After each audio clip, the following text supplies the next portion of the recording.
Global Drug Survey recently asked 10,000 people about what they see and do on a night out if they come across someone who has overdone it. Here's what we learned. Over 40% had seen someone pass out unconscious at a party. Over 75% said they knew how to put someone in the recovery position. And over 25% said they were worried about calling an ambulance for help because of worries that the police might turn up. GDS wants to help keep people safe, and one of the best ways of doing that is making sure people look out for each other and know what to do if they see someone in trouble. So, we made this video to help you and others stay safe. If you see someone who's overdone it or collapsed from drink or drugs, don't walk by. Besides, how would you feel if this was you or your best mate? Before you approach, check the area is safe, looking out for broken glass, needles and other sharp objects, or spilt drink, which can be slippy. Check for a response by asking their name, to wake up and open their eyes. If there's no response, tap or shake them on the shoulder firmly but gently. If there's no response, it's time to check they are breathing. To ensure their airway is open, place a hand on their forehead, 2 fingers under the chin, and tip the head back. Then with your cheek over their nose and mouth, look down the body to see that their chest is moving and feel for breath on your cheek.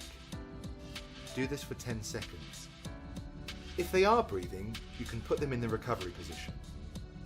If they are not breathing normally, or there's gurgling or rasping breath, call 999 for an ambulance.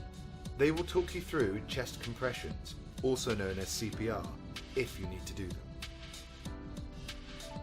If you are placing them in the recovery position, check that there are no wounds or bleeding, as they may have fallen on something, cut themselves, or hit their head.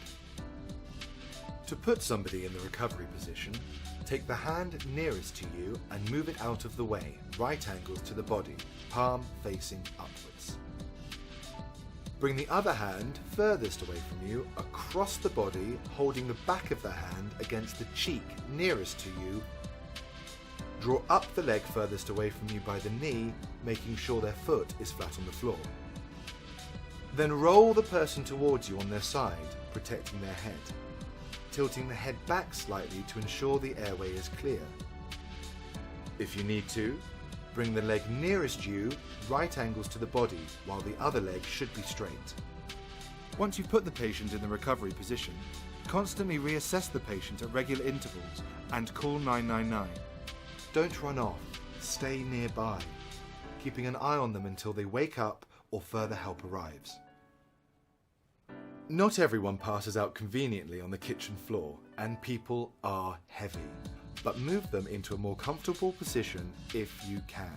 It's a judgment call, but if they're not breathing and they need CPR, then a bumped head as you move them is a small price to pay. The police don't usually join ambulances on call-outs. If they do, they're typically there to help keep people, including the paramedics, stay safe, rather than search for drugs.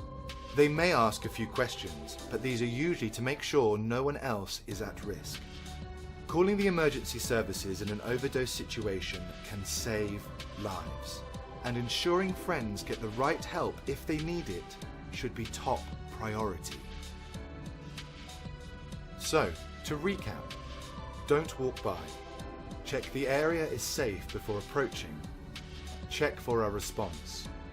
If there's no response, check the airway is clear, check their breathing, call 999 for an ambulance.